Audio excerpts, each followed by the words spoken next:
My name is Amy Suttles, and I'm a second grade teacher for McDowell County Schools. I have been teaching at Marion Elementary for 20 years.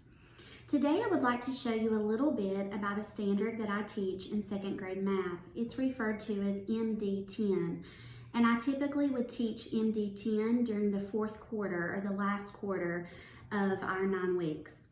MD10 is about organizing, representing, and interpreting data up to 4 categories, drawing picture and bar graphs, and using addition and subtraction to solve problems for a graph.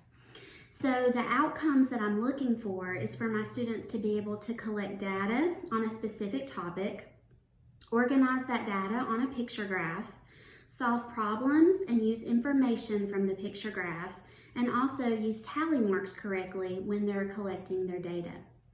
And I'm going to show you some charts that I would use with my students. So the first thing that I would do with my students in second grade is I would allow them to interview one another about their favorite topic. On this particular graph, I did their favorite ice cream flavor. Students love to do these kind of activities where they get to be up out of their seat and asking each other questions about what their favorite answer is to a certain question. So I created a sample activity sheet for you to show you what it might look like when students interview one another about whether their favorite ice cream flavor was vanilla, chocolate, strawberry, or chocolate chip. After students have completed the activity sheet, then they're taught how to create a tally chart for the information. So as you can see on the sample tally chart, I just took the information that was collected and I did that with tallies. Once students have mastered that, they learn about creating picture graphs. So on my sample picture graph, I use those same 4 flavors again in the same chronological order. Of course, we tell them the importance of titling their graphs. We always need to title our graphs. And then the particular picture that they're using, I always try to get them to learn about a key, which tells them what that picture represents. So each time they saw one of those pictures, that would represent 1 vote.